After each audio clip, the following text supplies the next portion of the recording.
BHIE 142 के solution लेके आ गया हूं, सोशियोलॉजी ऑफ इंडिया। बच्चे देखते हैं सर ये लेटेस्ट पेपर के सॉल्यूशन है, आंसर कैसे प्रेजेंट करना है कि हमारे अच्छे मार्क्स आए, सारी बातों का जवाब मिलेगा सिर्फ 20 मिनट में। ये देखेंगे, पहले पेपर देखते हैं। ये जून 2025 का पेपर है जिसके मैं आपको सॉल्यूशन दिखा रहा हूं।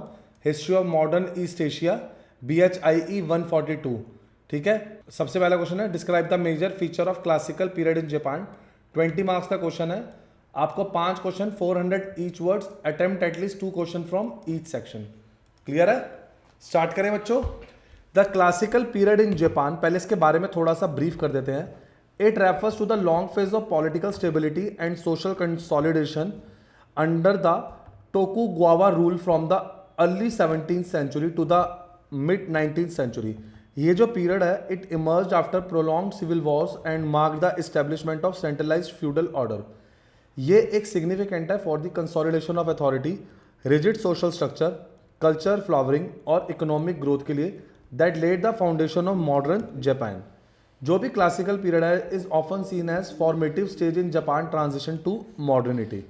चलिए, main feature of classical period in Japan देखते हैं।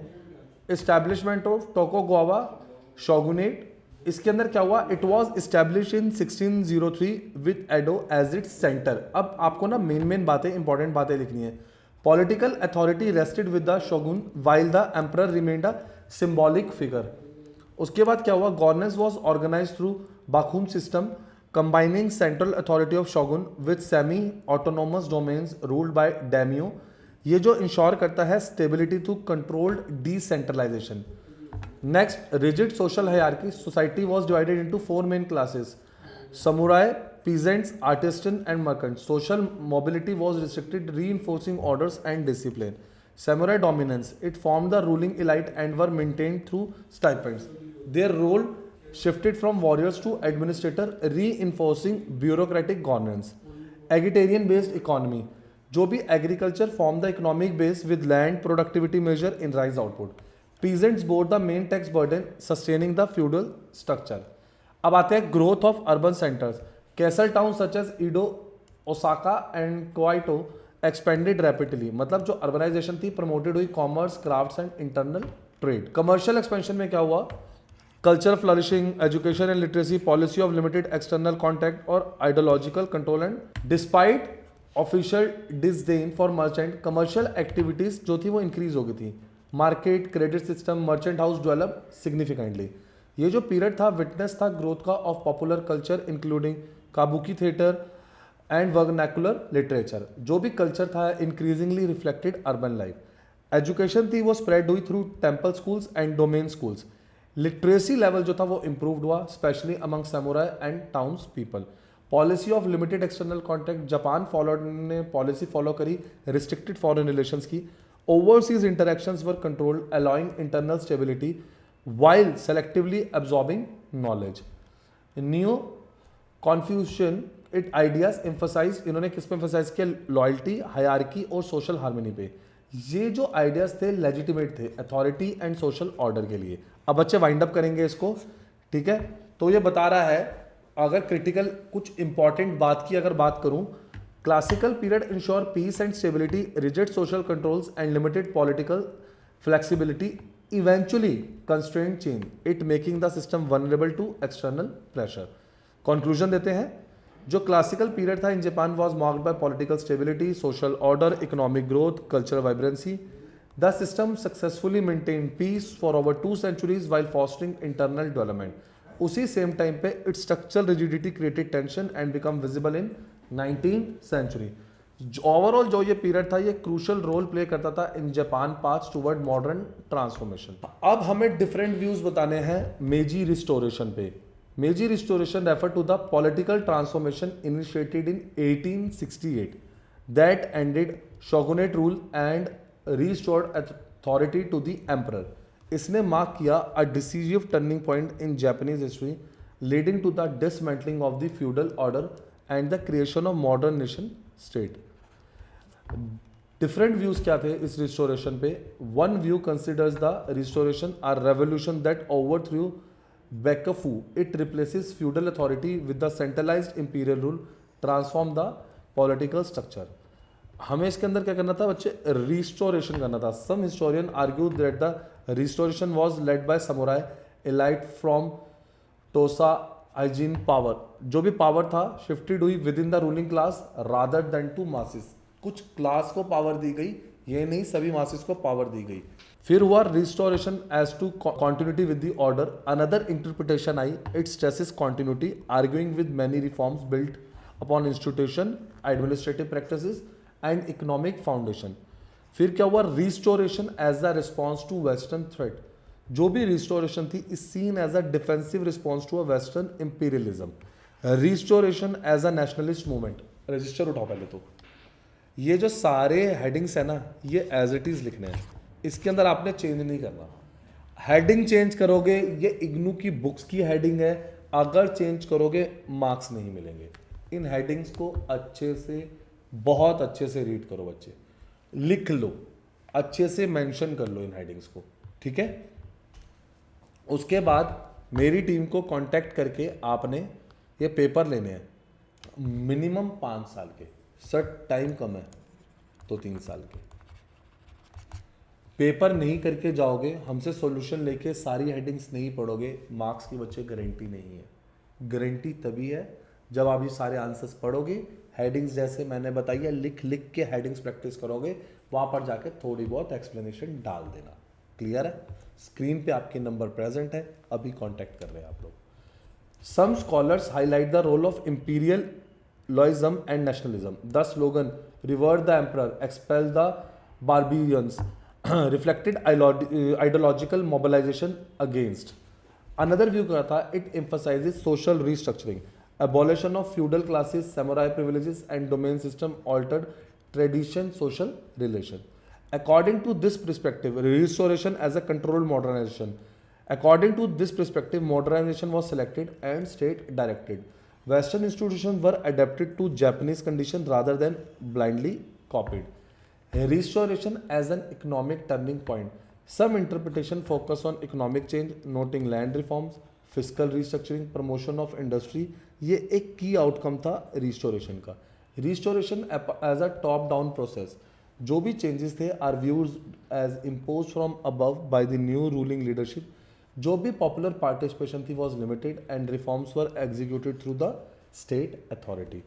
Restoration as an ideological reordering. इसका emphasis था, it is placed on the creation of emperor centered ideology. State uses symbolism, rituals, education to legitimize the new order.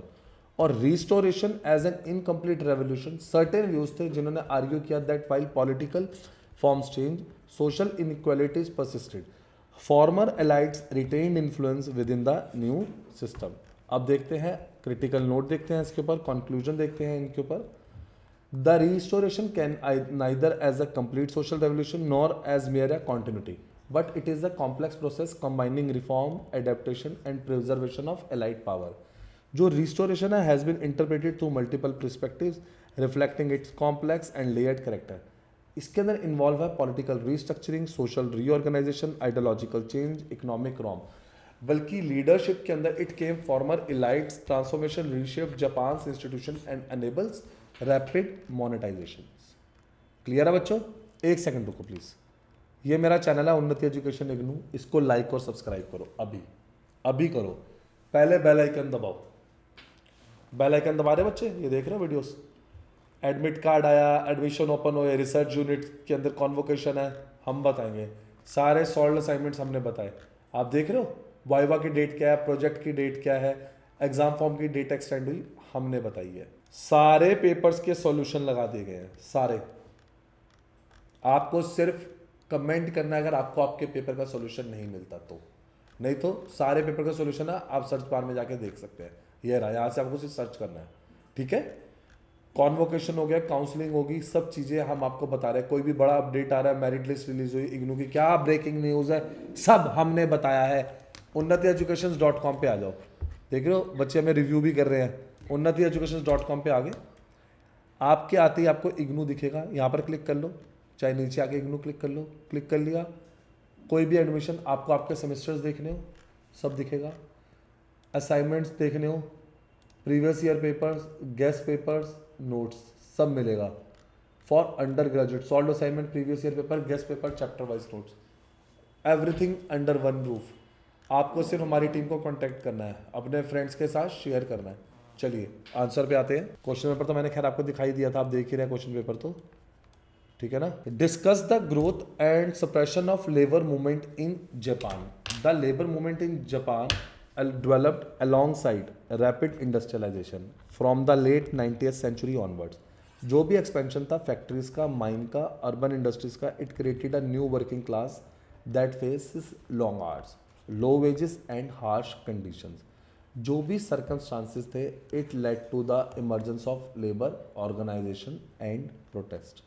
एक एक करके आते हैं। Growth and suppression of labour movement in Japan. पहला, rapid industrial growth created a large industrial workforce in textile, mining और heavy industries. Workers experienced exploitation, जिन्होंने क्या generate किया, early labour consciousness. Early form of labour protest start हो चुके थे।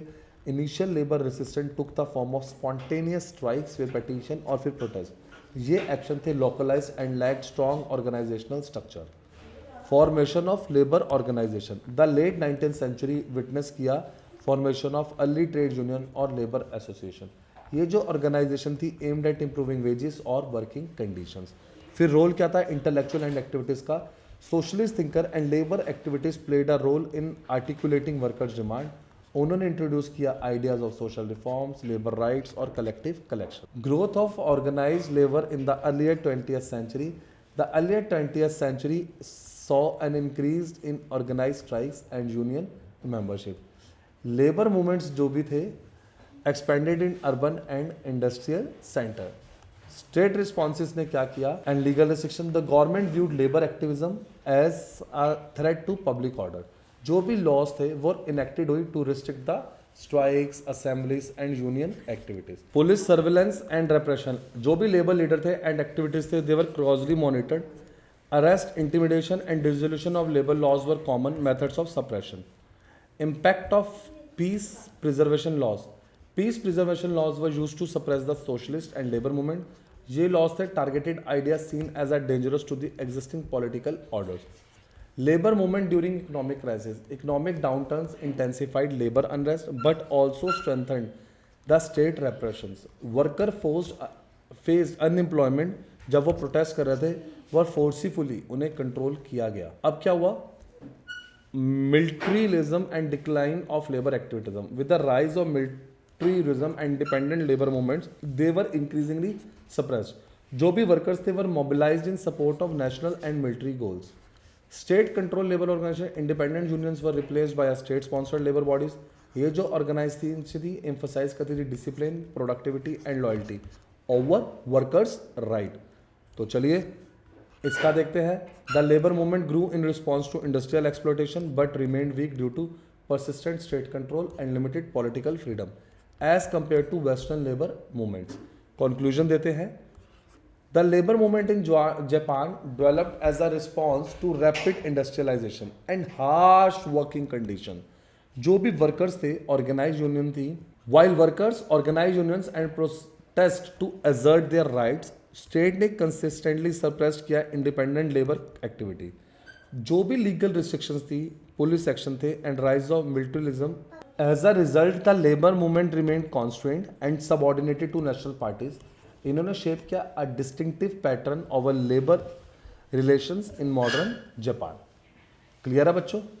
अब बच्चों जब आप लिख रहे हैं ना, तो एक चीज़ का ध्यान रखना, जैसे आप इसके बारे में लिख रहे हैं, culture in Japan develop during a long period of political stability under the shogunate from the early 17th to mid 19th century. जो भी पीस था, अर्बन ग्रोथ थी, सोशल ऑर्डर था, it provided during for cultural expansion.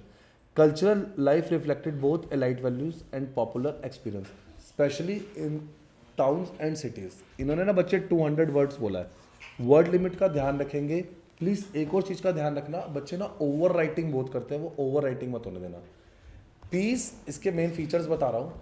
Peace and stability as cultural basis, prolonged peace and encourage artistic activity and intellectual pursuits. जो भी cultural production है flourished without disruption from warfare. Samurai and elite culture. Samurai patronized learnings, classical literature, calligraphy and formal arts. New configuration value shaped moral and cultural life. Growth क्या थी urban popular culture में? Expanding towns gave rise to vibrant popular culture enjoyed by merchants and artisans. जो भी entertainment था ये बन गया था एक मेजर फीचर किसका? अर्बन लाइफ का। आपको पता ही है मजे। Kabuki theatre, kabuki developed as a popular dramatic form combining music, dance and drama. It appealed to a common people and reflected urban themes. Woodblock prints depicted actors, landscapes, daily life, expressed the pleasure and realities of the floating world. इसके अंदर भी बच्चे कुछ important बात लगे तो बता देना, ठीक है ना? It was marked, Japan was marked by diversity, creativity, social depth, coexistence of elite learning and popular entertainment. It reflected the broader social structure of the clear है बच्चों? चलिए एक और देखते हैं, नेशनल आर्मी के बारे में पढ़ते हैं। National army in Japan emerged during the early period as a part of the broader effort to build a modern nationwide. It replaced the feudal military system dominated by samurai retainers. अब इसके features देखते हैं। Abolition of, बच्चे 5 point, जाति पहले 5 point as it is लिख देना। Abolition of samurai military privilege, conscription system, centralized military control, western military influence, professionalization of the army. जो भी tradition monopoly थी of samurai over military services was ended. Military services was open to all classes. Universal conscription was introduced requiring male citizen to serve in the army. सारे Japanese को एक बार army में सर्व करना पड़ेगा। इस बात से बहुत बहुत डिसिप्लिन आया आर्मी में, मेल्स में। कहीं ना कहीं आपको पता है आर्मी डिसिप्लिन्ड होती है, तो जो डिसिप्लिन था वो उनके काम में भी दिखा, जो वो डिसिप्लिन था वो उनके काम में भी दिखा। This created the direct link between the state and the people. The army was placed under the central government authority. Domain based military forces are dismantled. Modern training method, जो भी वेपन्स थे, ऑर्गेनाइजेशन थे, वो adopt किए गए। Foreign models influenced military reforms. Military education and discipline उसको emphasise किया गया, ऑफिसर्स को ट्रेन किया गया इन मॉडर्न वॉरफेयर टेक्निक्स में। चलिए वाइंड अप करते हैं इसको भी, इंपॉर्टेंट नोट देते हैं। National army strengthen state power but also laid the institutional basis for the rise of militarism in later decades. सही बात है। The creation of national army mark the decisive break from feudal military tradition. It promoted political centralization, social integration, national defense. At the same time, growing confluence shaped Japan modern political trajectory. Clear है बच्चों? अब आता है conservatives and educational reforms. Answer आप देखेंगे इसका फिर से हेडिंग्स ब्लैक पेन में, ठीक है ना? हेडिंग्स ब्लैक पेन में, टाइम कम बचे तो ब्लू पेन से लिख के पेंसिल से मार्क कर देना, ठीक है ना? और ये जो आंसर है ये सारे ब्लू पेन से, सारे आंसर ब्लू पेन से। तो बच्चों चैनल को लाइक करेंगे, सब्सक्राइब करेंगे, शेयर करेंगे अपने फ्रेंड्स के साथ, और अभी बेल आइकन दबाओ। अभी सिर्फ 20-25 बच्चों ने पेपर लिया है, हम चाहते हैं मैक्सिमम बच्चे पेपर लें, और जल्दी से अपने फ्रेंड्स के साथ शेयर करें और उन्हें बता दें सारे आंसर्स मिल चुके हैं। उन्नति एजुकेशन। Thank you.